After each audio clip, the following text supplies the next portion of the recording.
Progression is one of, if not the most important aspects games must possess. At the end of the day, the same thing can be said about anything. However, we are talking about games. So what role does progression play within the medium? For anyone who has played a video game, regardless of genre, it should be pretty obvious. Progression, of any form, whether it be major or minor, is essentially the reason players should be involved. If there is nothing to be gained or overcome, what is the point? You could end the discussion right there. But that is the easy question to ask and answer. The meat and potatoes of this topic is what progression encompasses and how it is implemented. One of the most interesting aspects concerning progression is that in a single genre, or even a single game, the number and variations of it can differ wildly. How about we delve a little further into this by differentiating two facets progress can take. The first is direct. Essentially, direct progress is what I would term as the main goal of the game, or, at times, the main goal of the player, when the focus of the game is blurred enough to give players branching avenues. A blurred focus ties very much to games like MMOs, as they are debatably required to provide multiple things to do to satiate a wider player base. Things such as player versus player, rating, or even making money on the auction house are all viable ways to directly progress. The vagueness when it comes to direct progress, I determined, mostly comes into play with multiplayer platforms. Single-player games normally have a definitive end, which, of course, defines direct progress more thoroughly than something like an MMO, where there always seems to be more to do. Therefore, when I mention direct progress, I'm referring to the steps taken to reach the point where one can say, and have most everyone else agree, that the game has been beaten. On the other hand, it is not to say that a game cannot have more than one avenue of direct progress, but I wanted to lean more towards the idea that direct progress is only what is required to quote-unquote finish the game. The second is, as one can guess, indirect. I found indirect progress to be the furthering of other aspects of the game that are not direct progress. In other words, indirect progression is the passive growth one experiences while playing the game. Now, one does not need to be involved with direct progress in order for indirect to occur, but as direct progress happens, indirect is, by design, inevitable. Examples for RPGs include leveling, exploration, knowledge of the game, or even overall power increases can all be ways one can indirectly progress. However, when it gets down to it, whether a form of progression is direct or indirect is dependent on the game. This issue is somewhat troublesome when trying to cement anything as one or the other, because so many questions of what type of progression is direct or indirect are answered with, it depends. My example of leveling in RPGs can be seen as direct progress in a game like Dark Souls, because it is optional and not necessarily passive. Although, it is not required to beat the game, so the lines, at times, do get jagged, and it can be frustrating to attempt at establishing a binary. Altogether, using as few words as possible, direct progress is the main focus of the game, while indirect progress is passive growth that happens throughout. Now that we have established these two branches of progression, I want to break them down even more by describing 2.5 forms of progress.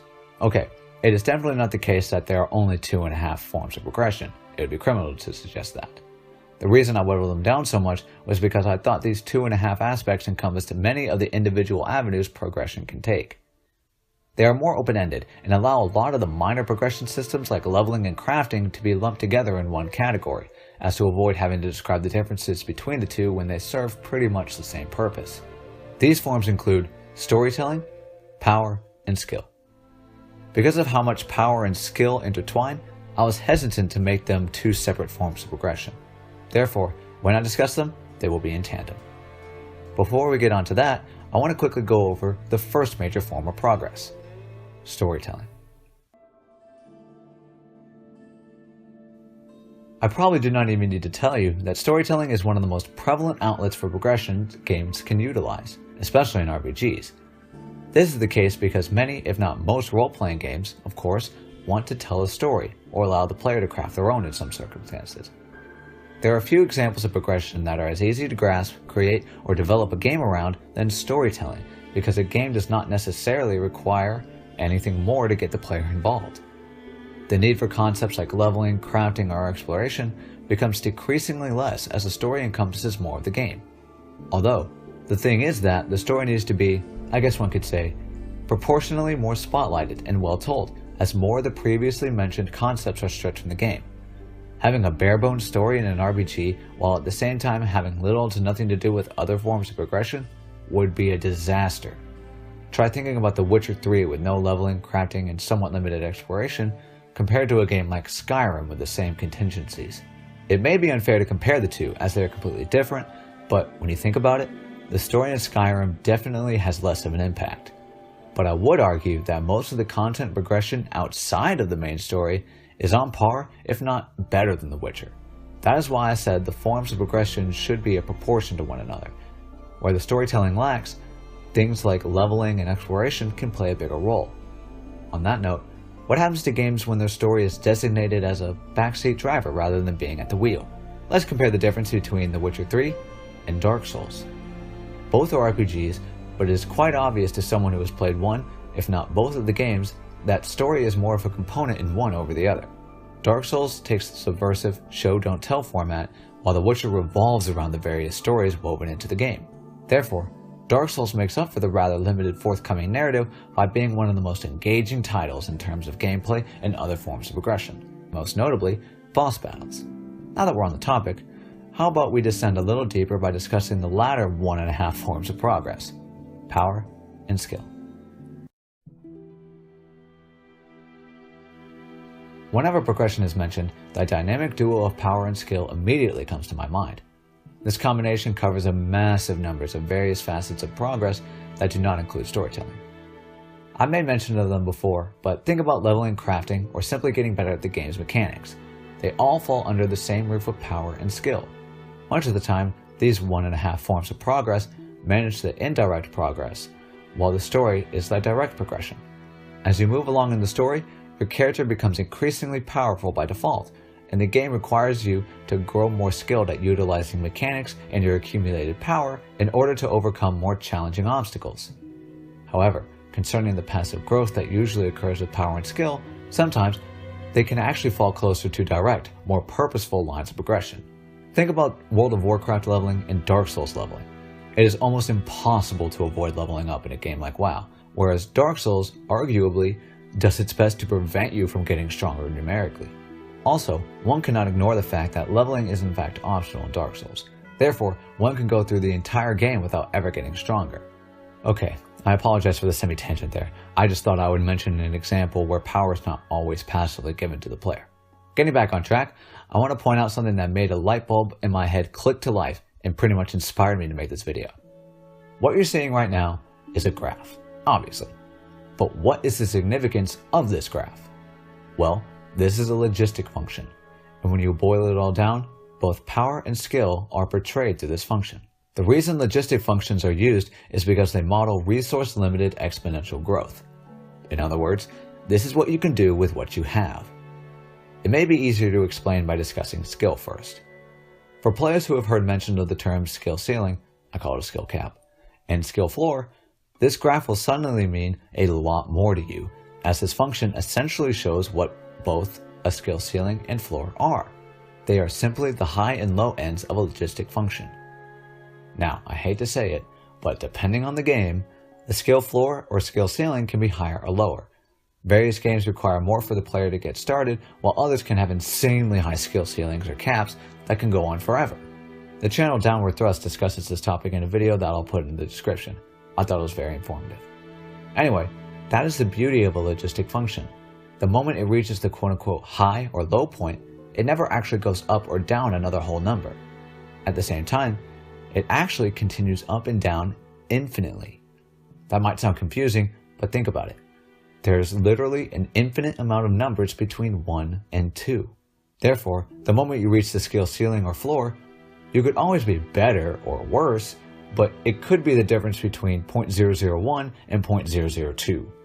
Power works in the same way to skill, but the infinite factor is not so much the case when dealing with power and numbers alone. Power is much more concrete, as there is only so much you can do with what you have.